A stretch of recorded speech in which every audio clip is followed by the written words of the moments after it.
أعوذ بالله من الشيطان الرجيم. بسم الله الرحمن الرحيم. الحمد لله رب العالمين الرحمن الرحيم مالك يوم الدين إياك نعبد وإياك نستعين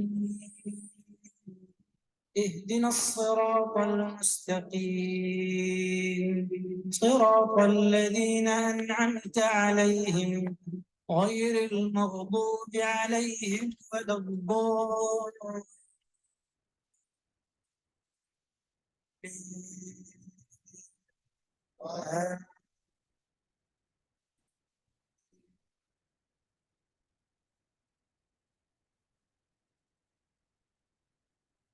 اعوذ باللہ من الشیطان الرجیم بسم اللہ الرحمن الرحیم الحمد للہ اللہم ربنا لک الحمد بما خلقتنا ورزقتنا وہدیتنا وعلمتنا لک الحمد بالایمان ولک الحمد بالاسلام لک الحمد بكل نعمت انعمت بها علینا فلک الحمد علی ذلک حمدا کثیرا لک الحمد حتی ترضا وَلَكَ الْحَمْدُ إِذَا رَضِيتَ وَصَلَّى اللَّهُ عَلَى نَبِيِّنَا مُحَمَّدٍ وَعَلَى آلِهِ وَصَحْبِهِ وَسَلَّمَ رَبِّ اشْرَحْ لِي صَدْرِي وَيَسِّرْ لِي أَمْرِي وَاحْلُلْ عُقْدَةً مِّن لِّسَانِي يَفْقَهُوا قَوْلِي اللهم زدنا إيمانا وفقا ويقينا اللهم إني أسألك قلبا سليما ولسانا صادقا اللهم إني أعوذ بك أن أشرك بك وأنا أعلم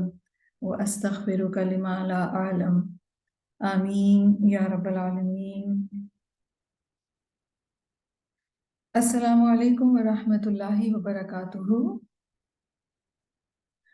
یو الون وی ورشپ میں آپ سب کو مرحباً و اہلاً. اللہ سبحانہ و تعالیٰ کی شکر گزاری کے ساتھ آج کے سیشن کا آغاز کرتے ہیں. ہمارے علم کا یہ خوبصورت سفر قرآن مجید کی یہ آیت سورۃ الفاتحہ کی آیت ہے، جس کی سورۃ الفاتحہ وہ واحد سورہ ہے جس کی 7 آیات کی تلاوت ہر مسلمان پر کم از کم 17 بار فرض کی گئی ہے، اور تلاوت کا ڈسپلن اور اسٹینڈرڈ یہ رکھا گیا ہے کہ حالت وضو میں، دن کے 5 اوقات میں، نماز کی حالت میں رب سبحانہ و تعالیٰ کے حضور مؤدب کھڑے ہو کر ان آیات کو تلاوت کیا جاتا ہے. اور ان آیات کی امپورٹنس اس اعتبار سے بہت زیادہ ہے کہ اس کو اپنے شعور کا بنیادی ریفرنس اور اپنی نفسیاتی اسٹیٹ کی بیس بنائے بغیر ہم بندگی یا سرویچوڈ کے تقاضے نبھا نہیں سکتے.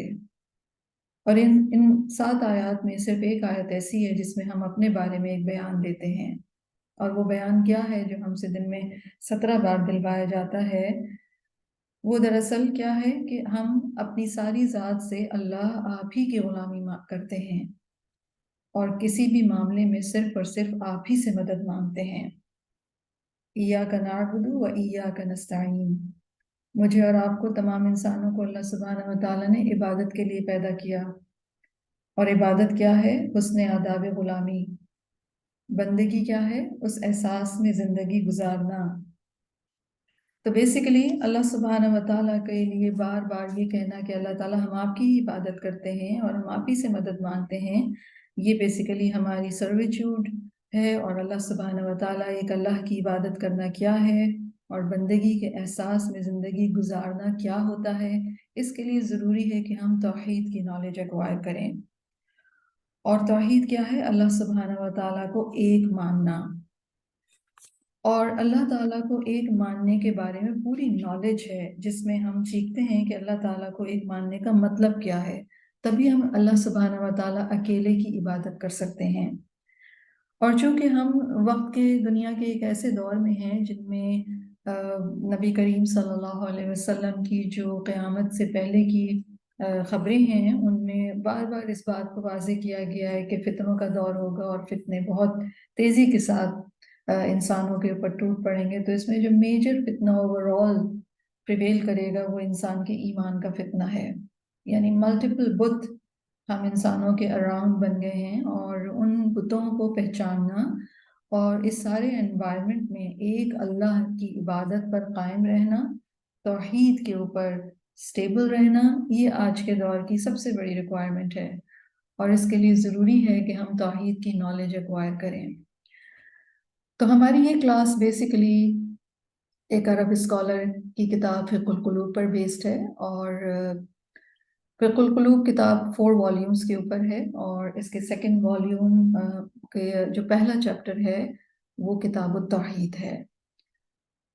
اور توحید کے حوالے سے نہ صرف یہ کہ اس کے بارے میں اس کی نالج ایکوائر کرنی ضروری ہے، بلکہ یہ بات بھی بہت امپورٹنٹ ہے کہ ہم توحید سے ریلیٹڈ جو رسک ہیں یا جو ڈینجرز ہیں یا جو خطرات ہیں اس کے بارے میں بھی ہم جانیں، تاکہ ہم اپنی توحید کو انٹیکٹ رکھ سکیں۔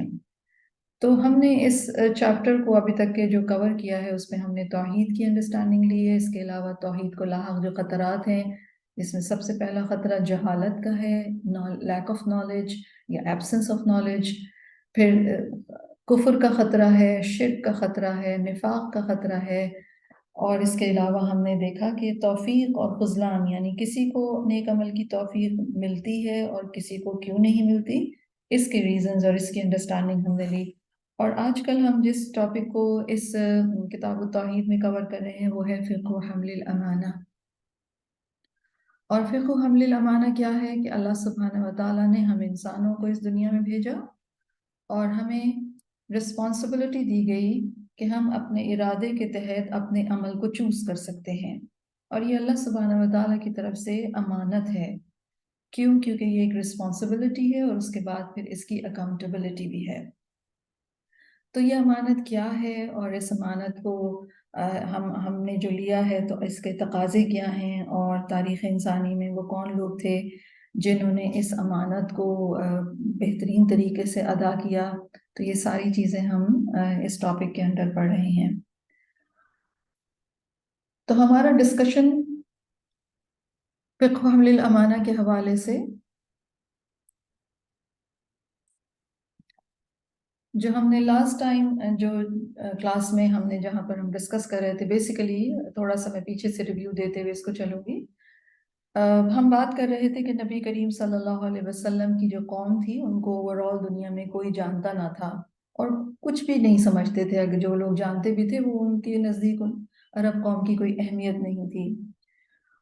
اور لیکن اللہ سبحانہ وتعالیٰ نے نبی کریم صلی اللہ علیہ وسلم کو اس قوم میں مبعوث فرمایا اور نبی کریم صلی اللہ علیہ وسلم کے اوپر قرآن مجید نازل فرمایا، اور قرآن مجید وہ میجر فضل تھا اللہ سبحانہ وتعالیٰ کا جس نے عرب کی قوم کو انسانیت کی پوری جو ہیومینٹی ہے اس میں ایک بہت بڑا رول ادا کرنے کے قابل بنایا، یا یوں کہیے کہ عربوں نے انسانی تاریخ میں ایک بہت بڑا کارنامہ انجام دیا، اور کس بنا پر؟ قرآن مجید کی بنا پر۔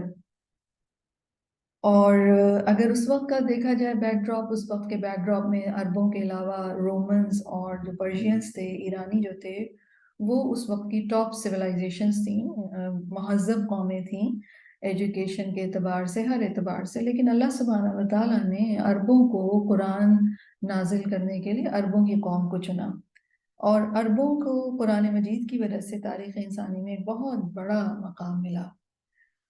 اور نبی کریم صلی اللہ علیہ وسلم نے اپنے صحابہ کرام مہاجرین اور انصار کی تربیت ایسی کی کہ وہ قرآن مجید کو انہوں نے اس طرح لیا کہ رسول اللہ صلی اللہ علیہ وسلم کے مشن میں وہ شامل ہو گئے، اور اللہ سبحانہ وتعالیٰ کے کلمے کو، اللہ تعالیٰ کی بات کو بلند کرنے کے لیے انہوں نے اپنی ہر چیز قربان کر دی۔ تو ہم نے دیکھا کہ انہوں نے ذکر کیا تھا سب سے پہلے مہاجرین کے حوالے سے، کیونکہ نبی کریم صلی اللہ علیہ وسلم مکہ میں تھے جب ان کے اوپر قرآن نازل ہوا، اور نبی کریم صلی اللہ علیہ وسلم کے ماننے والوں کو پھر پرسیکیوشن بہت لمبے عرصے تک فیس کرنا پڑا، اینڈ فائنلی ان کو وہاں سے ہجرت کرنی پڑی۔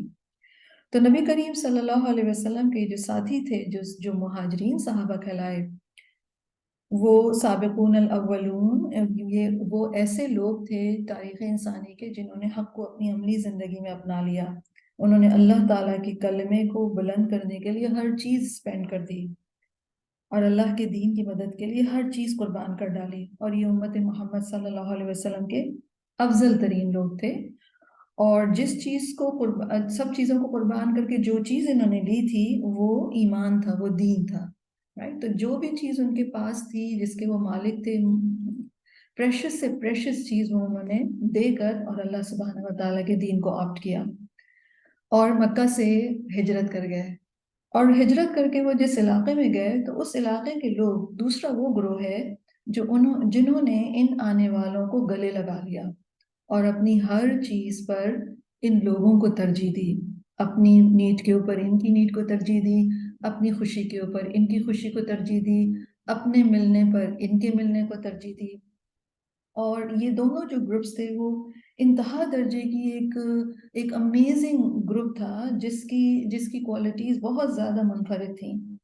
اور نبی کریم صلی اللہ علیہ وسلم کے بعد یہ گروپ دنیا کے کونے کونے میں جا پہنچا، اور اگر ان کے گلوبلی ٹریول کرنے اور اسلام کے پھیلانے کی رپورٹس، آتھینٹک رپورٹس موجود نہ ہوتی تو شاید اس کو فکشن خیال کیا جاتا، کیونکہ یہ ایک بہت ہی امیزنگ، ایک بہت ہی ایکسٹرا آرڈنری واقعہ تھا کہ کس طریقے سے عرب سے اٹھ کر لوگ انہوں نے پوری دنیا میں پھیل گئے اور پھر انہوں نے اللہ سبحانہ و تعالیٰ کے دین کو پہنچایا۔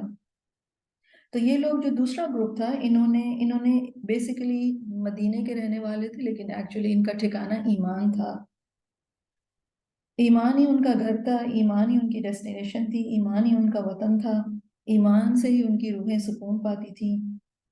تو انسانیت نے کبھی ایسا کوئی واقعہ نہیں دیکھا تھا جیسا کہ انصار جو صحابہ تھے انہوں نے مہاجرین کو جو استقبال کیا، اور یہ ایک ایسی ہیپننگ تھی جو انسانیت نے اس کو کبھی نہیں دیکھی تھی، اور یہ ایک ایکسٹرا آرڈنری واقعہ تھا کہ کس طریقے سے کچھ لوگ جو لوٹے پھوٹے آئے تھے، جنہوں نے ہجرت کی تھی، پرسیکیوشن کا شکار تھے، ڈسپلیس تھے، اور پھر مدینہ کے رہنے والوں نے ان کو کس طریقے سے ایکسیپٹ کیا اور کس طریقے سے فراغ دلی سے ان کے اوپر خرچ کیا، اور بہت ہی بیوٹیفلی ان کو اپنے احساسات اور جذبات میں شریک کیا، اور ایک کمپیشن، ایک ایمپتھی کے ساتھ انہوں نے ان کو نہ صرف فائنینشیل سپورٹ دی بلکہ ایموشنل سپورٹ بھی دی۔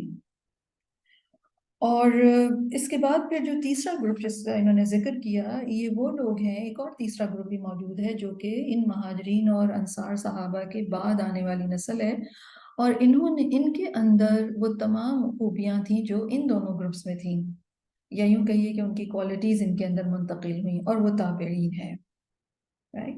اور یہ جو پورا گروپ ہے، یہ جو پورا قافلہ ہے، یہ جو پورا کیروان ہے، جس میں جو پریڈیسیسرز ہیں، جو پہلے آنے والے لوگ ہیں، مہاجرین ہیں، انصار ہیں، اور پھر تابعین ہیں، یہ ایک ایسا انسانوں کا گروپ ہے جو ظاہری خوبصورتی بھی رکھتا ہے، اور باطنی طور پر بھی یہ لوگ بہت خوبصورت انسان تھے، اور اللہ سبحانہ و تعالیٰ کے ہاں یہ بہت آنریبل لوگ ہیں، رائٹ؟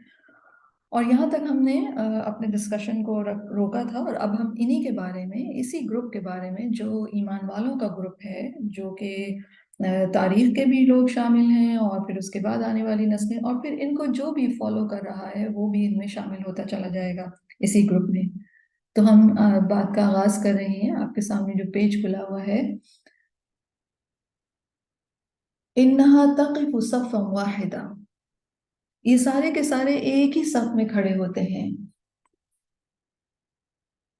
وَكَتِيبَةً وَاحِدَةً، اور ایک ہی لشکر ہیں، علی مدار زمانی والمکان، زمانے کے گزرنے کے ساتھ اور جگہوں کے اختلاف یا جگہوں کے مختلف ہونے کے ساتھ، یعنی چاہے اول دور کے لوگ ہوں جو نبی کریم صلی اللہ علیہ وسلم کے ساتھ تھے، یا پھر آخری دور کے لوگ ہوں، کہیں پر بھی ہوں، یعنی ٹائم یا اسپیس کے اعتبار سے کہیں بھی ہوں، جن کے اندر یہ والی خوبیاں پائی جاتی ہیں، واختلاف الاوطان والانساب واللغات، وطنوں کے اختلاف کے باوجود اور نسب یا لینیج کے اختلاف کے باوجود، لغات یا لینگویج کے اختلاف کے باوجود، یہ سب کے سب تحت رایت اللہ و رسولہ، یہ اللہ اور اس کے رسول کے جھنڈے تلے جمع ہیں، یعنی ڈفرینٹ قسم کی ایتھنیسٹی ہے، ایتھنیسٹی کے اختلاف کے باوجود، جگہوں، ٹائم پیریڈ، لیکن یہ سب کے سب ایک پیج پر ہیں، ان کی کوالٹیز سیم ہیں۔ وہ کہتے ہیں تقف بایمانہا مترابطہ، وہ اپنے ایمان کی وجہ سے باہم کنیکٹڈ ہیں، متکافلہ، ایک دوسرے کی کفالت کرتے ہیں، متوادہ، ایک دوسرے سے محبت رکھتے ہیں، متعاونہ، ایک دوسرے سے کوآپریٹ کرتے ہیں، صاعدتاً فی طریقہا الی اللہ، اللہ کی طرف چلتے ہوئے بلندی کی طرف چڑھتے چلے جاتے ہیں. یعنی یہ جو پیتھ ہے ہیومن کیریکٹر کا، یا یہ جو کوالٹیز ہیں جو ہمیں نبی کریم صلی اللہ علیہ وسلم کے ساتھیوں اور پھر ان کے بعد آنے والی نسلوں میں ملتی ہیں، جن کی یہ کوالٹیز ہیں کہ جو نبی کریم صلی اللہ علیہ وسلم کو فالو کرتے ہیں، تو ان کے اندر یہ ایک طریقے سے بلندی، یہ پروگریس کر رہے ہیں لوگ اپنی زندگی میں، بہتر ہیومن بینگز بنتے چلے جا رہے ہیں، اللہ سبحانہ و تعالیٰ کی خوشنودی میں آگے بڑھتے چلے جا رہے ہیں. یعنی یہ کیریکٹرسٹکس جن انسانوں کی ہوں گی وہ بیسیکلی پروگریسو لوگ ہیں، وہ آگے پروگریس کرتے چلے جا رہے ہیں. وہ کہتے ہیں فَهَلْ عَرَفْتَ بَشَرًا أَفْضَلَ مِنْ هَذَا الطِّرَاز، کیا اس سے بہتر انسان کو آپ جانتے ہیں، یا اس سے بہتر انسانوں کو آپ جانتے ہیں؟ وَهَلْ رَأَيْتَ صِدْقًا وَجَمَالًا وَحُسْنًا بَلَغَ كَمَالَهُ فِي أَحْسَنِ مِنْ هَؤُلَاءِ. اور وہ کہہ رہے ہیں کہ اور کیا کبھی آپ نے ایسی سچائی اور ایسی بیوٹی اور ایسا حسن دیکھا ہے جو اپنی چوٹی کو پہنچا ہوا ہو پرفیکشن پر ان لوگوں سے بڑھ کر. یعنی ان لوگوں کے جو کیریکٹرسٹکس تھے وہ اتنے بیوٹیفل اور اتنے پرفیکٹ، جو کہ اپنی پیک تک کے اپنی چوٹی تک پہنچے ہوئے ہیں، ایسے انسان جو ہے وہ نہیں آپ نے دیکھے کبھی. یعنی ایک طریقے سے ایک سوال کر کے آپ کو بیسیکلی ریئلائز کرایا جا رہا ہے کہ یہ کس قسم کے لوگ تھے اور کتنے زبردست لوگ تھے. فَأَيَّ جَزَاءٍ وَثَوَابٍ، تو کون سی جزا اور کون سا ثواب، وَأَيَّ مَغْفِرَةٍ وَأَجْرٍ، اور کون سی مغفرت اور کون سا اجر ہے، يَنْتَظِرُ هَؤُلَاءِ عِنْدَ رَبِّهِمْ، جو ان کے رب کے پاس ان کا منتظر ہے، کیسا اجر ملے گا ان کو. اور اس سلسلے میں اللہ سبحانہ و تعالیٰ نے سورۃ التوبہ میں آیت 100 جو نازل فرمائی، اس میں اللہ تعالیٰ فرماتے ہیں وَالسَّابِقُونَ الْأَوَّلُونَ مِنَ الْمُهَاجِرِينَ وَالْأَنصَارِ وَالَّذِينَ اتَّبَعُوهُم بِإِحْسَانٍ رَضِيَ اللَّهُ عَنْهُمْ وَرَضُوا عَنْهُ وَأَعَدَّ لَهُمْ جَنَّاتٍ تَجْرِي تَحْتَهَا الْأَنْهَارُ خَالِدِينَ فِيهَا أَبَدًا ذَلِكَ الْفَوْزُ الْعَظِيمُ. اور اللہ سبحانہ و تعالیٰ کے اس کلام کا معنی کیا ہے؟ اللہ تعالیٰ فرماتے ہیں اور مہاجرین اور انصار میں جو لوگ سابق اور مقدم ہیں، یعنی جو لوگ پہلے آئے اور جنہوں نے خوبی کے ساتھ ان کی پیروی کی، اللہ ان سے راضی ہوا اور وہ اس سے راضی ہوئے. تو یہ سارا جو ڈسکشن پیچھے ابھی 3 گروپس کا کیا گیا، بیسیکلی اس آیت کی روشنی میں ہی کیا گیا، جس میں اللہ سبحانہ تعالیٰ نے مہاجرین کو مینشن کیا، انصار کو مینشن کیا، اور پھر تیسرا گروپ ان لوگوں کو مینشن کیا گیا وَالَّذِينَ اتَّبَعُوهُم بِإِحْسَانٍ، جنہوں نے خوبی کے ساتھ ایکسلنس کے لیول پر ان کو فالو کیا. ان کے لیے کیا انجام ہے؟ اللہ ان سے راضی ہوا اور وہ اس سے راضی ہوئے، اور اللہ نے ان کے لیے ایسے باغ تیار کر رکھے ہیں جن کے نیچے نہریں بہتی ہوں گی، وہ ان میں ہمیشہ رہیں گے. یہی ہے بڑی کامیابی. اللہم اجعلنا منہم، اللہ پاک ہمیں بھی ان لوگوں میں شامل کریں اور ہم بھی ان کو فالو کرنے والوں. تو جس کو کوئی بھی سنت اپنانی ہو، اس کے حوالے سے اس کو کیا کرنا چاہیے؟ وہ کہتے ہیں وَمَنْ كَانَ مُسْتَنًّا فَلْيَسْتَنَّ بِمَنْ قَدْ مَاتَ مِنَ الْمُؤْمِنِينَ. جس کو کسی کو بھی رول ماڈل بنانا ہو، کوئی سنت اپنانی ہو، کسی کا کوئی طریقہ آپ کو انسپائر کرے، تو کس کو فالو کیا جائے؟ وہ کہتے ہیں ان لوگوں کو جو کہ قَدْ مَاتَ مِنَ الْمُؤْمِنِينَ، جو مومنین میں سے زندہ نہیں ہیں، جو فوت ہو چکے ہیں، ان کو اپنا رول ماڈل بنائیں. فَإِنَّ الْحَيَّ لَا تُؤْمَنْ عَلَيْهِ الْفِتْنَةُ، کیونکہ جو زندہ ہے وہ تو فتنے سے امن میں نہیں ہے. جو بھی زندہ انسان ہے وہ چاہے کتنا ہی اچھا ہے، لیکن کیا پاسبلٹی ہے کہ وہ انسان فتنے میں پڑ سکتا ہے. اولئک اصحاب محمد صلی اللہ علیہ وسلم، یہ محمد صلی اللہ علیہ وسلم کے ساتھی ہیں. ابر هذه الامة قلوبا، یہ اس امت کے سب سے زیادہ پاکیزہ دل والے ہیں. اور وَأَعْمَقُهَا عِلْمًا، اور یہ سب سے زیادہ علم کے اعتبار سے ڈیپتھ والے ہیں. اور وَأَقَلُّهَا تَكَلُّفًا، اور یہ سب سے کم بناوٹ کرنے والے ہیں. قَوْمٌ اخْتَارَهُمُ اللَّهُ لِصُحْبَةِ نَبِيِّهِ، یہ ایک ایسا گروہ ہے، ایک ایسی قوم ہے جس کو اللہ سبحانہ و تعالیٰ نے اپنے نبی کی صحبت کے لیے چن لیا تھا. وإقامة دینہ، اور اپنے دین کی اقامت کے لیے چنا ان کو، فاعرفوا لہم فضلہم، تو ان کی فضیلت پہچانیے، وَأَدُّوا حَقَّهُمْ، اور ان کا حق ادا کریں، فَإِنَّهُمْ كَانُوا عَلَى الْهُدَى الْمُسْتَقِيمِ، فَإِنَّهُمْ كَانُوا عَلَى الْهُدَى الْمُسْتَقِيمِ، کیونکہ یہ سیدھے رستے پر ہیں اور اس میں کوئی شک نہیں ہے۔ تو بیسیکلی جو بات سمجھ میں آ رہی ہے ہمارے وہ یہ کہ نبی کریم صلی اللہ علیہ وسلم کی سنت کو فالو کرنا، اور پھر نبی کریم صلی اللہ علیہ وسلم کی سنت کو فالو لوگوں نے کس طرح کیا، ان کے پہلے آڈینس نے کس طرح کیا، اور وہ اللہ سبحانہ و تعالیٰ نے ان کو توفیق دی، مہاجرین اور انصار کو۔ تو اگر کسی کو یہ دیکھنا ہے کہ رسول اللہ صلی اللہ علیہ وسلم کو کس طریقے سے فالو کیا جاتا ہے، تو پھر نبی کریم صلی اللہ علیہ وسلم کے ان صحابہ کرام کو دیکھا جائے گا، رائٹ؟ اور کیوں دیکھا جائے گا؟ کیونکہ انتقلت الیہم صفات الرسول، کیونکہ ان میں رسول صلی اللہ علیہ وسلم کی صفات منتقل ہوئیں۔ فکان القرن الاول، تو یہ پہلی صدی کے وہ لوگ ہیں، تلقوا احکام الدین و سننہ و آدابہ و اخلاقہ من الرسول صلی اللہ علیہ وسلم مباشرہ، یہ پہلی صدی کے وہ لوگ ہیں جنہوں نے دین کے احکامات، سنتیں، آداب، اخلاق رسول اللہ صلی اللہ علیہ وسلم سے ڈائریکٹ سیکھی۔ وَبَذَلُوا مِنْ أَجْلِ ذَلِكَ كُلَّ شَيْءٍ، اور اس کی خاطر انہوں نے ہر چیز قربان کر ڈالی۔ فَكَانَتْ أَوْقَاتُهُمْ لِلدِّينِ، تو ان کے ٹائم جو تھے وہ دین کے لیے تھے، ان کے اوقات دین کے لیے تھے۔ وَأَفْكَارُهُمْ لِلدِّينِ، اور ان کی جو فکریں اور سوچیں تھیں وہ بھی دین کے لیے تھیں۔ وَأَنفُسُهُمْ لِلدِّينِ، اور ان کے جو جانیں تھیں، ان کے جو نفس تھے وہ بھی دین ہی کے لیے تھے۔ وَأَمْوَالُهُمْ لِلدِّينِ، اور ان کے مال بھی دین کے لیے تھے۔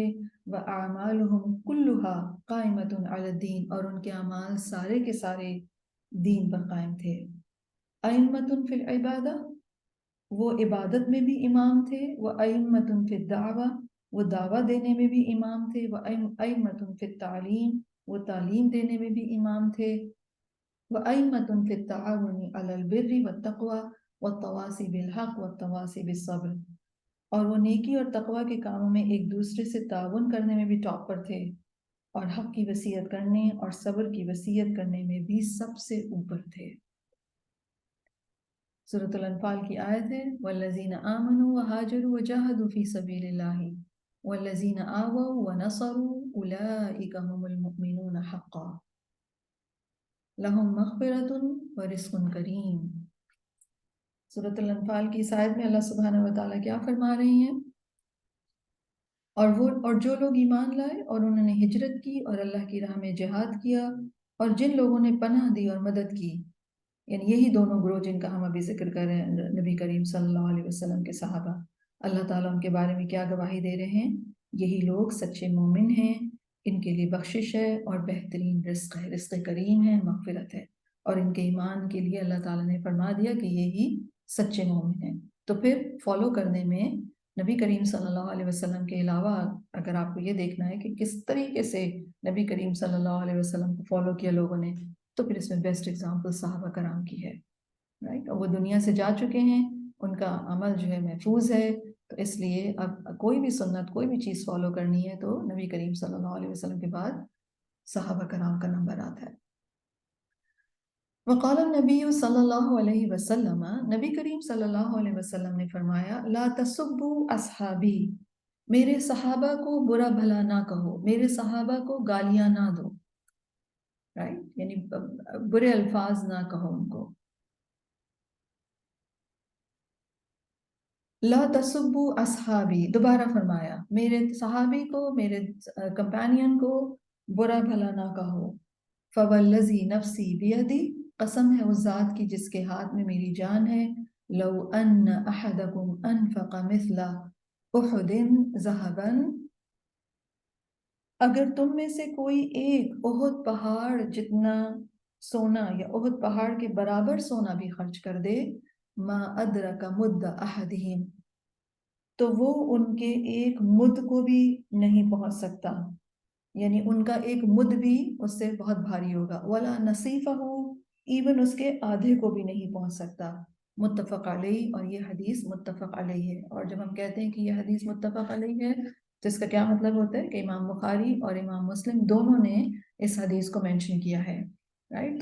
تو پھر اس حدیث کو آتھینٹک کنسیڈر کیا جاتا ہے، جس کو امام مالک اور امام بخاری اور امام مسلم دونوں نے اپنی اپنی احادیث میں رپورٹ کیا ہے۔ تو بیسیکلی نبی کریم صلی اللہ علیہ وسلم یہاں جو فرما رہے ہیں وہ یہ کہ جو کچھ بھی صحابہ کرام نے خرچ کیا اس دور میں نبی کریم صلی اللہ علیہ وسلم کے ساتھ، چاہے بظاہر کوانٹٹی کے اعتبار سے وہ بہت تھوڑا نظر آئے آج کے دور کے حوالے سے، اور آج کے دور میں چاہے آپ بہت زیادہ بھی خرچ کر دیں لیکن ان کے اجر کو نہیں پہنچا جا سکتا۔ اور نبی کریم صلی اللہ علیہ وسلم نے احد پہاڑ جتنا سونا بھی اسپینڈ کرنا ہے، احد پہاڑ از اے ہیوج پہاڑ، اتنا سونا بھی اگر کوئی خرچ کر دے تو ان کے مد تک نہیں پہنچ سکتا۔ کیوں؟ اس کی کیا وجہ ہے؟ کیونکہ انہوں نے اس وقت خرچ کیا تھا جب کوئی اور خرچ کرنے والا نہیں تھا، اس وقت اسلام کے ساتھ یہ سکسیسز نہیں تھیں۔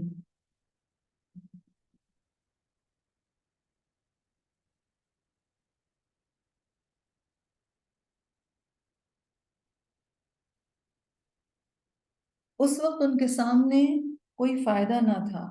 تو یاد رکھیے گا، جو شخص جتنی مشکل سے جو کام کرتا ہے اللہ سبحانہ و تعالیٰ کی فرما برداری کا، دین کی خدمت کا، اس کے لیے اتنا ہی بڑا اجر ہے۔ جو جتنے تنگ حالات میں قربانی کرتا ہے اس کے لیے اتنا ہی بڑا اجر ہے۔ مطلب ایک شخص وہ ہے جس کو ساری سہولتیں میسر ہیں پھر وہ کچھ کر رہا ہے، فائن، اس کا بھی اجر ہے، لیکن ایک وہ ہے جس کو کوئی فیسلٹی نہیں ہے لیکن پھر بھی وہ لگا ہوا ہے، تو اللہ تعالیٰ کے ہاں اس کا اجر زیادہ ہے۔ اور اس کی اگزامپل ہمیں جیسے غزوہ تبوک کے موقع پر نبی کریم صلی اللہ علیہ وسلم نے وہ چند کھجوریں سارے مال پر رکھ دی تھی، کیوں؟ کیونکہ وہ ساری رات محنت کر کے کمائی گئی تھی، تو نبی کریم صلی اللہ علیہ وسلم نے ان کو سب سے اوپر رکھا تھا، اس کو اپریشیٹ کرتے ہوئے کہ یہ سب سے پریشس مال ہے۔ تو اللہ سبحانہ و تعالیٰ ہمیں صحابہ کرام کے نقش قدم پر چلنے کی توفیق عطا فرمائے اور ہمیں ان کا فالوور بنائے۔ اور جو تھرڈ کیٹیگری ہے ایمان کے اس قافلے کی، کہ وہ لوگ جنہوں نے صحابہ کرام کو احسن یا احسان کے درجے پر، ایکسلنس کے درجے پر فالو کیا، اللہ تعالیٰ ہمیں ان لوگوں میں شامل کرے۔ اب جو ہے ڈسکشن تھوڑا سا چینج ہو رہا ہے، اور اب یہ امانت کے حوالے سے بات کر رہے ہیں۔ وہ کہتے ہیں ان حریت الاختیار التي اعطاها الله سبحانه للانسان عبر عنها في القرآن الكريم بکلمۃ الامانہ۔ وہ کہتے ہیں اختیار کی جو آزادی اللہ سبحانہ و تعالیٰ نے انسان کو عطا کی ہے، حریت، فریڈم، اختیار، چوائس، جو فریڈم آف چوائس اللہ سبحانہ و تعالیٰ نے انسان کو عطا کی ہے، اللہ تعالیٰ نے اس کو قرآن مجید میں لفظ امانت سے تعبیر کیا ہے۔ فقال سبحانہ، تو اللہ سبحانہ و تعالیٰ فرماتے ہیں اِنَّا عَرَضْنَا الْأَمَانَةَ عَلَى السَّمَاوَاتِ وَالْأَرْضِ وَالْجِبَالِ فَأَبَيْنَ أَنْ يَحْمِلْنَهَا وَأَشْفَقْنَ مِنْهَا وَحَمَلَهَا الْإِنسَانُ إِنَّهُ كَانَ ظَلُومًا جَهُولًا۔ اس ٹاپک کے شروع میں بھی ہم نے یہ آیت پڑھی تھی، اور اب دوبارہ بھی اس کو انہوں نے مینشن کیا ہے، اور اس کا ترجمہ کیا ہے؟ اللہ تعالیٰ فرماتے ہیں ہم نے امانت کو آسمانوں اور زمین اور پہاڑوں کے سامنے پیش کیا، تو انہوں نے اس کو اٹھانے سے انکار کیا اور وہ اس سے ڈر گئے، اور انسان نے اس کو اٹھا لیا، بے شک وہ ظالم اور جاہل تھا۔ تو یہاں پر جو لفظ امانت ہے بیسیکلی اللہ تعالیٰ نے کس کے لیے استعمال کیا ہے؟ انسان کو جو اختیار کے یا ارادے کی آزادی دی گئی ہے اس کے لیے اللہ تعالیٰ نے لفظ امانت استعمال کیا ہے۔ وَالْأَمَانَةُ مَعْنَاهَا الْعَامُ، اور امانت کے جو عام معنی ہیں وہ کیا ہیں؟ أَن يُعْطِيَكَ أَحَدٌ شَيْئًا تَحْفَظُهُ عِنْدَكَ كَأَمَانَةٍ بِلَا شَهَادَةِ أَحَدٍ۔ امانت کا عام مطلب یہ ہے کہ آپ کو کوئی شخص کوئی چیز دے، آپ اس کو اپنے پاس محفوظ رکھیں جیسے امانت ہوتی ہے، بغیر کسی کی گواہی کے، یعنی کوئی گواہ نہ ہو، آپ کو کوئی چیز دے اور کہ پلیز ذرا یہ میری ایک چیز آپ رکھ لیں، تو آپ اس کی حفاظت کر کے اس کو رکھیں، رائٹ، دیٹ از امانہ۔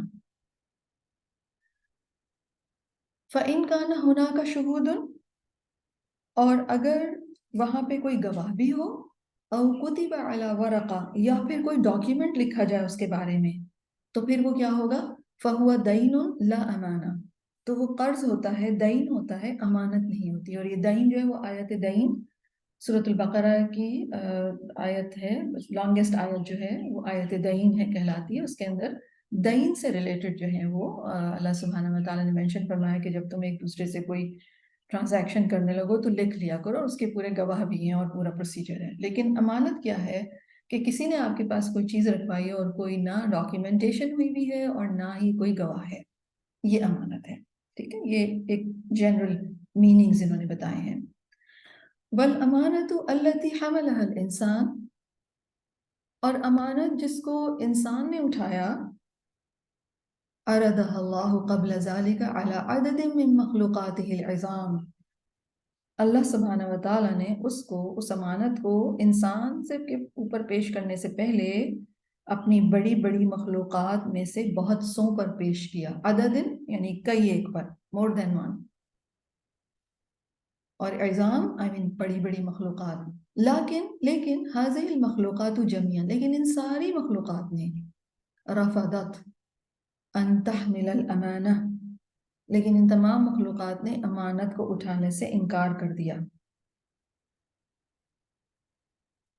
لِأَنَّهَا، انہوں نے امانت کا بوجھ اٹھانے سے انکار کر دیا. کیوں؟ لِأَنَّهَا أَحَسَّتْ أَنَّهَا لَن تَسْتَطِيعَ أَن تَفِيَ بِهَا، کیونکہ وہ بھاپ گئے تھے کہ وہ اس کو وفا کرنے کی استطاعت نہیں رکھتے.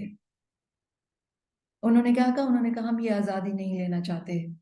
کیوں؟ کیونکہ وہ بھاپ گئے تھے کہ یہ جو آزادی ہے اس کو فلفل کرنے کی، اس کی رسپانسبلٹی کی ادائیگی جو ہے وہ ہمارے اندر کیپبلٹی نہیں ہے. فَالنِّعَمُ الَّتِي أَعْطَاهَا اللَّهُ سُبْحَانَهُ لَنَا، تو وہ نعمتیں جو اللہ تعالیٰ نے ہمیں عطا فرمائی ہیں، لَهَا حَقٌّ أَدَاءُ الشُّكْرِ، اور ان کا ایک حق وہ ہے کیا؟ شکر ادا کرنا. وَهَذِهِ الْمَخْلُوقَاتُ كُلُّهَا، اور یہ ساری کی ساری مخلوقات، احست، انہوں نے محسوس کر لیا تھا کس بات کو؟ بعجزها، اپنی انکیپبلٹی کو یا انیبلٹی کو، کس حوالے سے؟ عن ادائی حق الشکر للہ علیہا، انہوں نے محسوس کیا کہ وہ اس سے عاجز ہیں کہ ان نعمتوں پر اللہ تعالیٰ کا شکر ادا کر سکیں. ٹھیک ہے، آسمان، زمین، پہاڑوں نے یہ نعمت، کس چیز کو یہ نعمت کہہ رہے ہیں؟ اپنی مرضی کرنے کی جو آزادی ہے، اپنے ارادے کی یا اختیار کی جو آزادی ہے، یہ نعمت تھی. رائٹ، یہ نعمت ہے.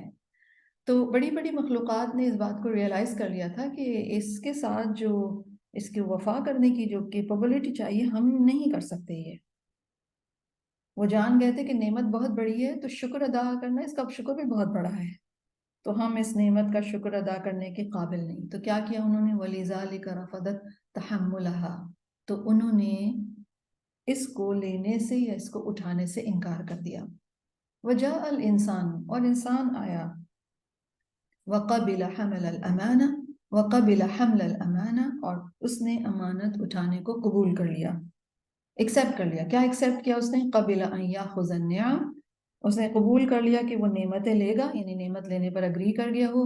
اور اس سے ریلیٹڈ اور بھی جو نعمتیں، یعنی صرف ایک نعمت نہیں دی اللہ تعالیٰ نے، اس سے ریلیٹڈ اور بہت ساری نعمتیں ہیں. تو اس نے اگری کر لیا کہ ہاں میں یہ نعمتیں لوں گا. وَيُؤَدِّ عَنْهَا حَقَّ الشُّكْرِ،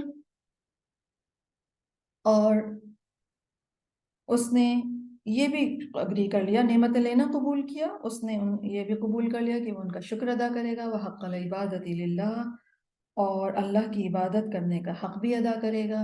وَأَن يَكُونَ فِي ذَلِكَ مُخْتَارًا يَفْعَلُ أَوْ لَا يَفْعَلُ، اور یہ کہ وہ اس معاملے میں اختیار دیا جائے گا کہ وہ اسے کرے یا نہ کرے. رائٹ، تو اس نے سمجھ لیا کہ یہ نعمت بہت بڑی ہے، اس کا شکر، اس کا حق ہے، اس کا شکر ادا کیا جائے گا. حق عبادت بھی ادا کرنا ہے، ساتھ آزادی بھی ہے کہ کروں یا نہ کروں، مجھے مرضی کرنے کی آزادی دی جائے گی.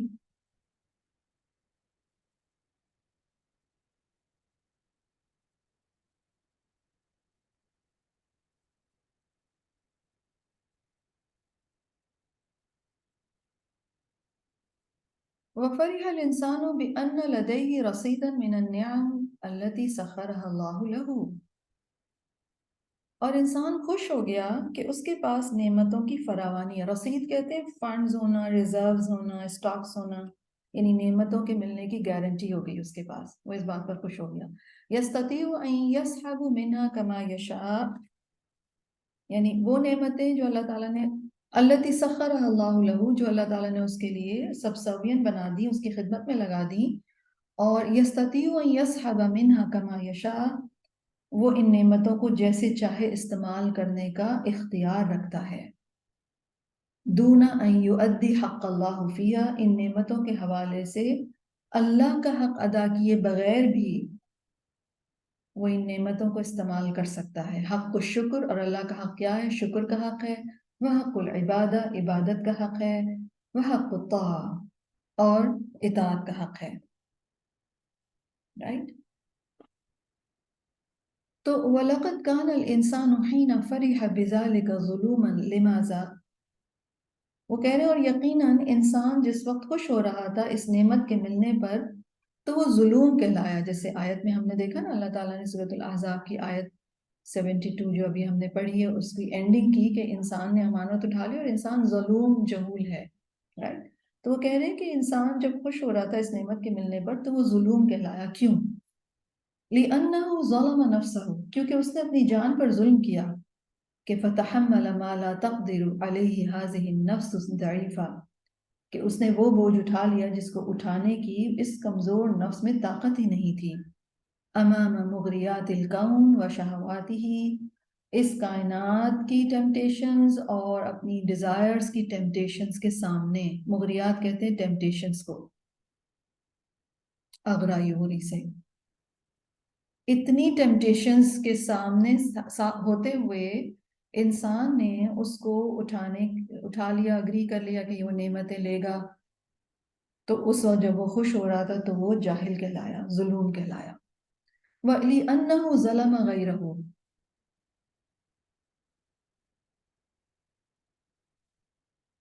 اور اس لیے بھی ظلم کہلایا وہ کہ کیونکہ اس نے وہ دوسروں پر بھی ظلم کرتا ہے. لِأَنَّ الْبُعْدَ عَنْ مَنْهَجِ اللَّهِ سُبْحَانَهُ لَا يَتِمُّ إِلَّا بِظُلْمٍ، کیونکہ اللہ کے طریقے سے جب آپ ڈسٹنٹ ہوتے ہیں، اللہ کے طریقے سے دور ہونا اس کی انتہا ظلم ہی پر ہوتی ہے. یعنی جب انسان اللہ کے طریقے سے دور ہوتا ہے، یعنی کسی بھی کام کو کرتے ہوئے وہ اللہ تعالیٰ کے طریقے کو فالو نہیں کرتا، تو بیسیکلی وہ خود پر بھی ظلم کر رہا ہوتا ہے اور وہ دوسروں پر بھی ظلم کر رہا ہوتا ہے. ظلم کے بغیر یہ چیز پاسبل ہی نہیں ہے. فَلَوِ اتَّبَعْنَا جَمِيعَ الْحَقَّ مَا بَعُدَنَا عَنْ مَنْهَجِ اللَّهِ، اگر ہم سب کا حق ادا بھی کریں تو پھر یہ ہمیں اللہ کے منہج سے دور نہیں کرتا. یعنی اگر ہم سب کے حقوق ادا کر رہے ہوں جو اللہ سبحانہ و تعالیٰ نے ہم پر رکھے ہیں تو پھر ہم اللہ کے منہج سے دور نہیں ہو سکتے، کیونکہ وہ اللہ کے منہج کے اکارڈنگ ہے. وَلَا فَسَدَتِ الْأَرْض، اور پھر زمین میں بگاڑ بھی نہ ہو. فَالْحَقُّ هُوَ مَا يُطَالِبُنَا اللَّهُ بِهِ، تو حق وہ ہے جس کا اللہ ہم سے مطالبہ کرتا ہے. یعنی دوسروں کا حق کیا ہے؟ جو اللہ تعالیٰ نے ہم سے مطالبہ کیا ہے. اللہ تعالیٰ نے ہم سے کیا مطالبہ کیا ہے؟ اللہ تعالیٰ نے ہم سے مطالبہ کیا مثلا کہ جب ہم ایک دوسرے سے ملیں تو ہم سلام کریں. مثلا سمپل سی ایگزامپل ہے. تو اب جب ہم سلام کرتے ہیں تو ہم کیا کر رہے ہیں؟ ہم اللہ کے منہج کو ہی فالو کر رہے ہیں. تو زمین میں پھر بگاڑ نہیں ہو سکتا، کرپشن نہیں آ سکتی. لیکن اگر کوئی انسان مثلا سلام نہیں کر رہا ہے تو بیسیکلی وہ اللہ کے منہج سے دور ہو رہا ہے، وہ اپنے اوپر بھی ظلم کر رہا ہے اور وہ دوسروں کے اوپر بھی ظلم کر رہا ہے. فَإِنِ اتَّبَعْنَاهُ فَنَحْنُ لَمْ نَخُنُ الْأَمَانَةَ، وہ کہہ رہے ہیں کہ اگر ہم حق کی پیروی کریں، یعنی جس چیز کا مطالبہ اللہ نے ہم سے کیا ہے عبادت کے حوالے سے، انٹریکشنز کے حوالے سے، آداب کے حوالے سے، اخلاق کے حوالے سے، جیسے آج ہم کمپیشن میں مہمان کے حوالے سے نبی کریم صلی اللہ علیہ وسلم کی حدیثیں پڑھیں گے اور اس سے پہلے بھی ہم نے پڑھی. تو بیسیکلی وہ ساری انسٹرکشنز ہیں، وہ مطالبہ ہے، وہ ایکسپیکٹیشنز ہے، وہ ڈیمانڈ ہے دین کی ہم سے کہ ہم جب لوگوں کے ساتھ انٹریکٹ کریں، معاملہ کریں، چاہے وہ ہمارے مہمان بن کر آ رہے ہوں، چاہے وہ ہمارے خون کے رشتے ہوں، چاہے وہ ہم ان سے بزنس کر رہے ہوں، چاہے وہ ہمارے نیبر ہوں، چاہے وہ ہمارے سفر کے ساتھی ہوں، تو ہم کس طریقے سے ان سے معاملہ کریں. تو یہ جو منہج سکھایا گیا نبی کریم صلی اللہ علیہ وسلم کے ذریعے سے جب آپ اس کو فالو کر رہے ہوتے ہیں تو بیسیکلی آپ حق کے اوپر چل رہے ہیں. تو اگر ہم حق کی پیروی کریں جس کا مطالبہ اللہ نے ہم سے کیا ہے تو پھر فَنَحْنُ لَمْ نَخُنُ الْأَمَانَةَ، تو پھر ہم نے امانت میں خیانت نہیں کی. لِأَنَّنَا اتبعنا منہج اللہ فی الارض، کیونکہ ہم نے زمین میں اللہ کے منہج کہتے ہیں طریقے کو، جو طریقہ اللہ نے جو لائف سٹائل دیا ہے ہم نے اس کو فالو کیا.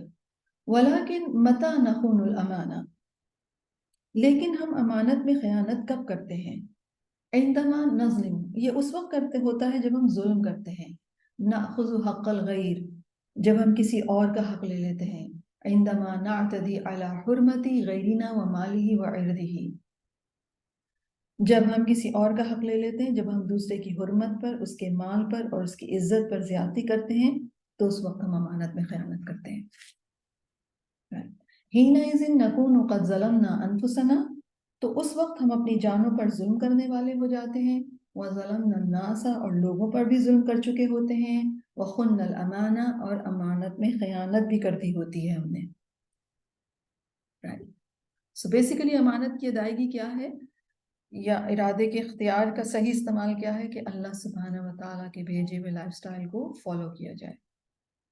کہ کہیں پہ زندگی کے ہر معاملے، یعنی یہ نہ ہو کہ عبادت کے وقت تو اللہ کے بھیجے ہوئے طریقے کے مطابق، اور جب گھر میں شادی ہو یا گھر میں کوئی خوشی ہو یا اللہ نہ کرے کوئی غم ہو تو پھر وہ اپنے طریقے سے، پھر یہ امانت میں خیانت ہو جائے گی. یعنی کوئی بھی طریقہ زندگی میں جو اللہ سبحانہ و تعالیٰ کے طریقے سے ہٹا ہوا ہے وہ ظلم کی کیٹیگری ہے، اس کی انتہا ظلم ہی ہوتی ہے. انسان اپنے اوپر ظلم کر رہا ہے اور انسان دوسرے انسانوں پر ظلم کر رہا ہے اور امانت میں خیانت کر رہا ہے.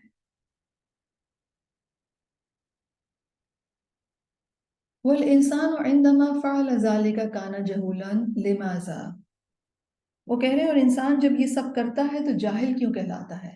اس کا جواب دے رہے ہیں لِأَنَّهُ ظَنَّ أَنَّهُ سَيَكْسِبُ شَيْئًا، کیونکہ اس نے سمجھا تھا کہ وہ کوئی چیز حاصل کر لے گا.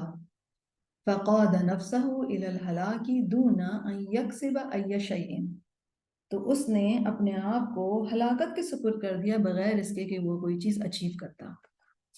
یعنی ہمیں تو لگتا ہے نا کہ ہم نے مثلا اگر سلیکٹو ہوئے ہم اپنے سلام کرنے میں کہ ہم اس کو سلام کریں گے جس کو ہم پسند کرتے ہیں اور اس کو سلام نہیں کریں گے جس کو ہم پسند نہیں کرتے مثلا، تو بظاہر یہ کرنے سے ایسا لگتا ہے کہ میں نے کچھ اچیو کر لیا. اور وہ کیا اچیو ہے کہ آپ نے اس شخص کو ڈسرسپیکٹفل ہوئے آپ اس شخص کے ساتھ اور آپ کو لگا کہ آپ نے ایون کر دیا، لیکن ایکچولی آپ نے کچھ بھی اچیو نہیں کیا بلکہ الٹا اپنے آپ کو ظلم کر کے ہلاکت میں ڈالا اور دوسرے انسان کے اوپر بھی ظلم کیا. ٹھیک ہے، تو دوسرے انسان پر ظلم کرنے کے اکاؤنٹیبلٹی دینی پڑے گی نا. تو دونوں صورتیں کیا ہوئیں، ہلاکت کی ہوئی، تو کچھ بھی اچیو نہیں ہوا. فَالْإِنسَانُ حَمَلَ الْأَمَانَ، اور یہ بہت امپورٹنٹ پوائنٹ ہے، اس کے اوپر آپ ضرور ریفلیکٹ کیجئے گا کہ ہم اپنی زندگی میں جو کام بھی اللہ سبحانہ و تعالیٰ کے بتائے ہوئے طریقے کے علاوہ کرتے ہیں، اللہ کے بتائے ہوئے طریقے، نبی کریم صلی اللہ علیہ وسلم کے بتائے ہوئے طریقے کو فالو نہیں کرتے تو وہاں پر ہم کچھ بھی اچیو نہیں کر رہے، رادر ہم اپنے آپ کو ہلاکت میں ڈال رہے ہیں. رائٹ، سمپلی اس کو اگر ہم کہیں تو وہ کہتے ہیں کہ انسان کو جاہل اس لیے کہا گیا، اور یہ ابھی وہی آیت کے اوپر ہی ہے جو سورۃ الاحزاب کی آیت میں دو کوالٹیز اللہ تعالیٰ نے انسان کی بتائی نا، دو کمیاں، ظلم اور جہول. تو اب جہول کو ہینڈل کر رہے ہیں، ڈیل کر رہے ہیں، یہ ایکسپلین کر رہے ہیں. انسان کو جہول کیوں کہا گیا؟ کیونکہ سمپلی وہ اس کو تو لگتا ہے کہ مجھے کچھ اچیو ہوگا بٹ ایکچولی اس کو کچھ بھی اچیو نہیں ہوگا. فَالْإِنسَانُ حَمَلَ الْأَمَانَةَ، بس انسان نے امانت کی ذمہ داری اٹھا لی. امانت الشکر علی عطاء اللہ، جو اللہ کی دی ہوئی چیزوں پر شکر کی امانت ہے. الشکر علی نعمت الحیات، زندگی کی نعمت پر شکر کرنا. الشکر علی رزق اللہ، اللہ کے رزق پر شکر ادا کرنا. الشکر علی ان اللہ سبحانہ یبارک لہ ویعطیہ ویرزقہ، اور اس بات پر شکر کہ اللہ اس کے لیے اس کو مبارک کرتا ہے، اسے عطا کرتا ہے، اسے رزق دیتا ہے. وَيُنَجِّيهِ مِن كُلِّ سُوءٍ، اور اسے ہر برائی سے، ہر تکلیف سے بچاتا ہے، نجات دیتا ہے. وَيَدْفَعُ عَنْهُ كُلَّ شَرٍ، اور اس سے ہر قسم کے شر کو ہٹاتا ہے یا ڈیفینڈ کرتا ہے اس کو ہر قسم کے شر کے اگینسٹ. حمل الامانۃ التي تلزمه بالحق بین الناس.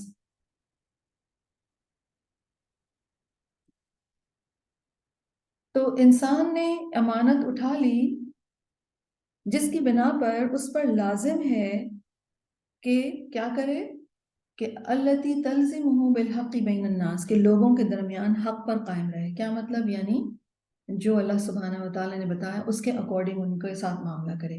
وبالعدل فی حکمہ، اور اپنے معاملات میں عدل کے ساتھ کام کرے. وباحترام حقوق الآخرین مہما کانوا ضعفاء، اور دوسروں کے حقوق، دوسروں کے جو رائٹس ہیں وہ رسپیکٹ کے ساتھ ادا کرے، چاہے وہ کتنے بھی کمزور کیوں نہ ہو.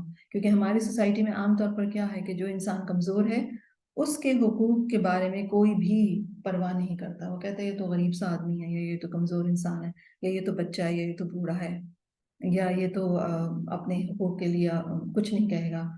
تو پھر انسان کمزور کا حق مار جاتا ہے، رائٹ.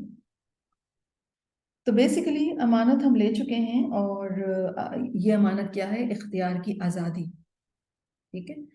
اور انسان کا عام رویہ کیا ہوتا ہے کہ وہ نعمتوں کو انجوائے تو کرنا چاہتا ہے لیکن رسپانسبلٹی نہیں لینا چاہتا، وہ باؤنڈ نہیں ہونا چاہتا. لیکن دراصل اگر آپ اس کو ذرا سا ڈیپلی دیکھیں یا تھوڑا سا براڈ مائنڈڈلی دیکھیں اوپننیس کے ساتھ، تو اللہ سبحانہ و تعالیٰ نے اس امانت ہے تو بہت بڑی اور ایک مشکل بھی ہے، اور جیسے کہ پیچھے بھی ہم نے دیکھا کہ کائنات کی بھی ٹیمپٹیشنز ہیں اور اپنی شہوات کی بھی ٹیمپٹیشنز ہیں. لیکن جو سب سے خوبصورت بات ہے اس امانت کے حوالے سے اللہ سبحانہ و تعالیٰ کے فضل اور احسان کی، کہ اللہ تعالیٰ نے اس امانت کی ادائیگی کے لیے یوزر فرینڈلی مینول دیا ہے کہ انسان اس امانت کی ادائیگی کیسے کرے.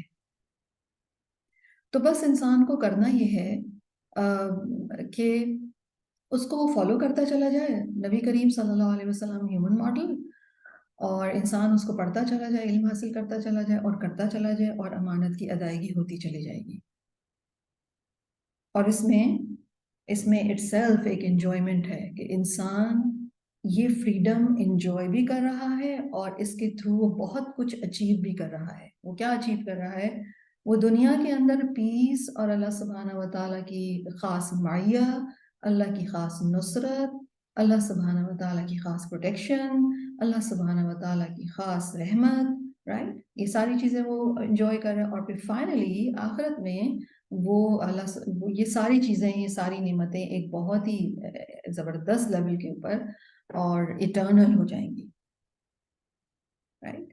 تو انسان کے لیے اللہ تعالیٰ نے یہ امانت جو ہے وہ اس کے بڑے پرکس ہیں، اس کے بہت فائدے ہیں، اور اللہ تعالیٰ نے بہت زبردست انعامات اور ریوارڈ کا اعلان کیا ہے، وعدے کیے ہیں. تو لازم کیا ہے کہ ہم لوگوں کے درمیان جب زندگی اپنی گزار رہے ہیں تو ہم حق پر قائم رہیں. جس کا جو حق ہے، جس کی جو بات درست ہے، سچی بات جس کی ہے، چاہے میری ہے چاہے اس انسان کی ہے جس کو میں پسند نہیں کرتی، میں اس کی سچی بات لینے کے لیے تیار ہوں. یہ ہے حق. اسی طرح حق دینے کے حوالے سے میں اس بات پر فوکس نہیں ہوں کہ میرا حق کیا ہے، میں اس بات پر فوکس ہوں کہ مجھ سے کس کس کے حق کے بارے میں سوال کیا جائے گا، تو میں حق کی ادائیگی کرنے والی ہوں. چاہے حق جس کی میں ادائیگی کر رہی ہوں، جس انسان کے حق کی ادائیگی کر رہی ہوں، وہ طاقتور ہے، وہ کمزور ہے، وہ مجھے پسند ہے، وہ نہیں پسند ہے، میری اس سے بنتی ہے نہیں بنتی، میں اس کا حق پوری طرح ادا کرنے والی ہوں. یہ ہے معاملات میں عدل کے ساتھ کام کرنا، حق پر قائم رہنا لوگوں کے درمیان، اور دوسروں کی رسپیکٹ کے ساتھ ان کا حق ادا کرنا. اور دیکھیے کتنی بیوٹیفل بات ہے، جو ساری دنیا شور مچائے رکھتی ہے، اور بہت سارے سین انسان یہ شور مچائے رکھتے ہیں کہ انسان کی رسپیکٹ نہیں ہے، انسان کا حق نہیں ہے، اس کا حق نہیں مل رہا، اس کا حق نہیں ملا. تو بنیادی وجہ کیا ہے؟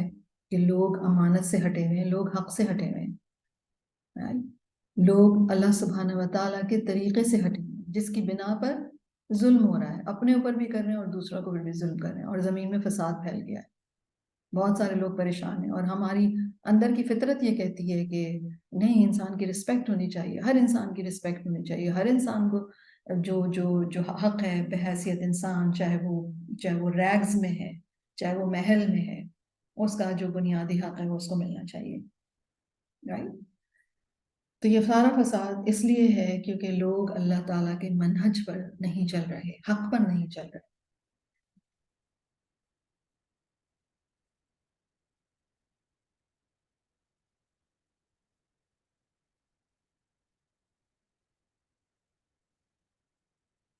پھر وہ کہتے ہیں حمل الامانۃ التی، وہ کہتے ہیں لقد حمل الانسان الامانہ، انسان نے امانت کا بوجھ اٹھا لیا، ونزل الی الارض، اور زمین پر اتر آیا، فماذا فعل، اب اس نے کیا کیا، لقد استطاع الشیطان ان یصل الی قلبہ، شیطان کو موقع مل گیا اس کو، اللہ تعالیٰ نے اجازت دے دی کہ وہ اس کے دل تک پہنچ جائے، وصور له انه يستطيع ان يملك، اور اس نے اس کے ساتھ ایک ایسی تصویر کشی کی، ایسی پکچر پینٹ کی اس کے لیے، انسان کے لیے، اس کے دل میں، کہ ایکچولی وہ مالک ہے، کہ وہ مالک ہونے کی کیپبلٹی رکھتا ہے، وہ ان یملک بلا حساب، اور بغیر حساب کے مالک بن سکتا ہے، یہ پکچر پینٹ کی، لیشغلہ بذالک عن وظیفتی، تاکہ اس میں جب اس کو اس نے انگیج کر دیا تو اس کی ڈیوٹی سے اس کو ہٹا دیا، ویفسد علیہ دینہ، اور اس پر اس کے دین کو بگاڑ دے، تاکہ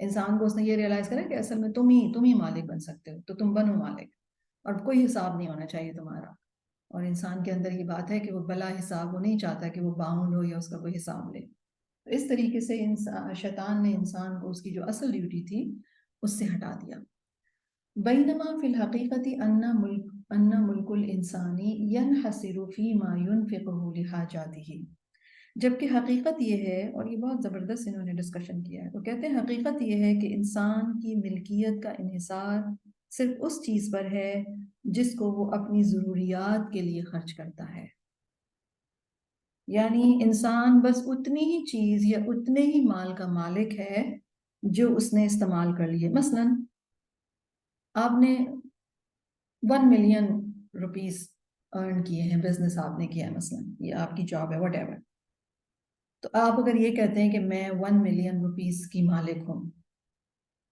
تو ایکچولی وہ 1 ملین روپیز آپ کے نہیں ہیں، آپ کا صرف وہ ہے جو اس میں سے آپ نے لے کر اپنے اوپر اپنی ضروریات کے لیے خرچ کر لیا، باقی جو آپ استعمال نہیں کر رہے آپ اس کے مالک نہیں ہیں، کیا کیا ہوا ہے آپ نے مثلا اس کو بینک میں رکھا ہوا ہے، یا مثلا انویسٹ کیا ہوا ہے، تو آپ تو نہیں استعمال کر رہے نا، کون استعمال کر رہا ہے، جہاں پر آپ نے انویسٹ کیا ہے وہ استعمال کر رہا ہے یا بینک استعمال کر رہا ہے، اسی طرح آپ گھر کے مالک ہیں، اس گھر کا جتنا حصہ آپ استعمال کرتے ہیں آپ بس اتنے ہی حصے کے مالک ہیں، یا جتنی چیزیں آپ گھر میں استعمال کرتے ہیں بس آپ اتنی ہی چیزوں کے مالک ہیں، یا پھر جو آپ نے آخرت میں بھیجا ہے نا، نبی کریم صلی اللہ علیہ وسلم کی حدیث کا مفہوم ہے نا، کہ انسان کہتا ہے میرا مال، اس کا تو مال بس اتنا ہی ہے جو اس نے کھایا پہنا یا پھر آخرت میں بھیج دیا، ٹھیک ہے، باقی جو ہے وہ کیا ہے، وہ تو پھر دوسروں کا ہے، انسان ساری زندگی دوسروں کے مال کی حفاظت کرتا ہے،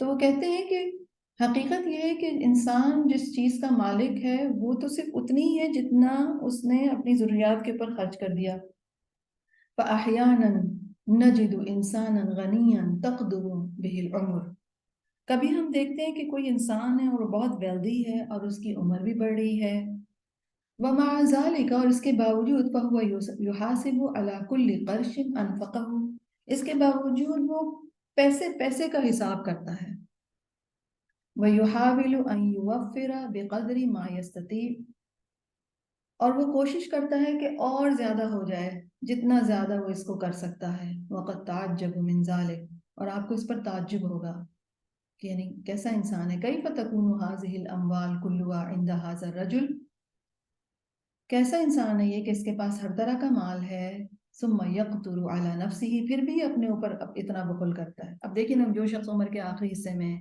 اس کے پاس پیسہ بھی ہے، اس نے جو کھانا تھا کھا لیا، جو کمانا تھا کما لیا، کوئی لائبلٹی نہیں، اب اگر ایسا شخص بھی گن کر اور بچا کر رکھ رہا ہے تو کس کے لیے رکھ رہا ہے، شیطان انسان کو دھوکہ یہ دے رہا ہے کہ تمہارا ہے یہ، رائٹ، لیکن ایکچولی وہ اس کا ہے ہی نہیں، وہ ابھی مر جائے تو وہ مال کس کا ہوگا، مال دوسروں کی طرح چلا جائے گا، تو انہا مسئلۃ لا تتمشى مع حکم العقل، یہ ایک ایسا مسئلہ ہے کہ عقل کے فیصلے کے ساتھ آپ اس کو انڈرسٹینڈ نہیں کر سکتے، نہ ہی چل سکتے، ولا مع منطق التفکیر، اور نہ ہی سوچ بچار کی منطق کے ساتھ، ولکنہا، لیکن تتمشى مع قدر اللہ العلیم الخبیر، لیکن یہ اللہ علیم الخبیر کی قدر کے ساتھ چلتا ہے، فالمال رغم ان الرجل قد کسبہ پس مال گو کہ انسان نے کمایا ہوتا ہے، لیس من رزقہ لیکن وہ سارا اس کا اپنا رزق نہیں ہوتا، ولو کان رزقہ لتمتع بہ اگر اس کا اپنا رزق ہوتا تو وہ اس سے فائدہ ضرور اٹھاتا، ولکنہ مجرد حارس علیہ وہ تو محض اس پر گارڈ ہے، لیسلمہ الی صاحبہ جس وہ حفاظت کر رہا ہے، وہ گارڈ ہے جس سے وہ حفاظت کر رہا ہے، سنبھال کر کے رکھ رہا ہے، کس کے لیے؟ جس کو یہ ملنے والا ہے، رائٹ؟ وہ ایک چوکیدار یا ایک گارڈ کا رول ادا کر رہا ہے تاکہ جس کی قسمت کا وہ مال ہے اس کے سپرد کر سکے، وَهُوَ فِي دَوْرِهِ هَذَا بِالْحِرَاسَةِ عَلَى هَذَا الْمَالِ وہ تو اس مال کی حفاظت کر رہا ہے، سنبھال کر رکھا ہے، انما یاخذ منہ رزقہ فقط اور اس میں سے بس وہ تھوڑا سا رزق لے لیتا ہے مال کی حفاظت کرتے کرتے، ویبقى امینا حافظا علی الجزء الباقی اور باقی حصے پر وہ حفاظت کرنے والا امانت داری بنا رہتا ہے، حتی یوصلہ الی اصحابہ فیأخذوہ یہاں تک کہ وہ اس کے مالکوں تک اسے پہنچا دے اور وہ اسے لے لیں، وربما انفقوہ فیما ینفع اور جن کو وہ مال جاتا ہے ہو سکتا ہے وہ اس کو کسی خیر کے کام میں استعمال کریں، او فیما لا ینفع یا وہ کسی ایسے کام میں استعمال کریں جو فائدہ مند نہ ہو، یعنی وراثت کا مال، انہیریٹنس کا مال جو جاتا ہے جن کو ملتا ہے تو پھر اب وہ ان کے اوپر ہے کہ وہ کیا کریں، وہ چاہے اس کو بینیفیشل کاموں میں استعمال کریں، وہ چاہے اس کو نان بینیفیشل کاموں میں استعمال کریں، اور جنرلی جب اس طرح بغیر محنت کے دولت آتی ہے تو انسان اس کے بارے میں بہت کنسرن نہیں ہوتا ہے، انسان اس کو ایسے ہی لٹا بھی دیتا ہے، رائٹ؟ تو ہم نہیں جانتے کہ جو ہم مال چھوڑیں گے وہ ہمارے وارث کیسے استعمال کریں گے، ٹھیک ہے؟ اور یہاں پر آیت ہے سورۃ الزخرف کی، اہم یقسمون رحمت ربک نحن قسمنا بینہم معیشتہم فی الحیاۃ الدنیا ورفعنا بعضهم فوق بعض درجات لیتخذ بعضهم بعضا سخریا ورحمت ربک خیر مما یجمعون۔ بیسیکلی جو بات یہاں کی جا رہی ہے وہ یہ کہ انسان کو شیطان نے، یعنی اس امانت کی ادائیگی میں جو پرابلم ہوئی ہے یا جو خیانت کی طرف چلا گیا انسان، وہ بیسیکلی شیطان نے انسان کو اس کے جو بھی پوزیشن تھے اس کے بارے میں دھوکہ دے دیا اور انسان اس دھوکے میں آ گیا، تو ساری زندگی وہ ایک ایسے مال، ایسی چیزوں کی حفاظت کرتا رہتا ہے اور لوگوں کے حقوق ادا نہیں کرتا، یعنی وہ یہ بھی کر سکتا تھا نا کہ اپنی آخرت بناتا اپنے مال سے، لیکن وہ یہ نہیں کرتا اور ساری زندگی حفاظت کرتا رہتا اور پھر فائنلی جن تک جاتا ہے تو وہ اس کو کس طرح استعمال کریں یہ ان کے اوپر ڈیپینڈ کرتا ہے۔ وَقَدْ حَمَّلَ اللَّهُ الْإِنسَانَ أَمَانَةَ الطَّاعَةِ لِلَّهِ۔ اچھا پھر اب یہ بات اطاعت کی شروع ہو رہی ہے، آج اس کو پھر ہم یہیں تک رکھتے ہیں کیونکہ پھر یہ ڈسکشن آگے سے کنیکٹڈ ہے۔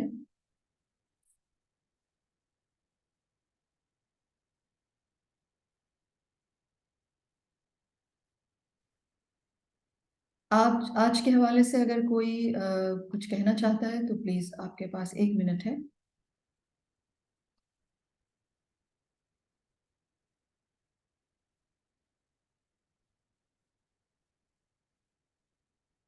جی ارم بابر۔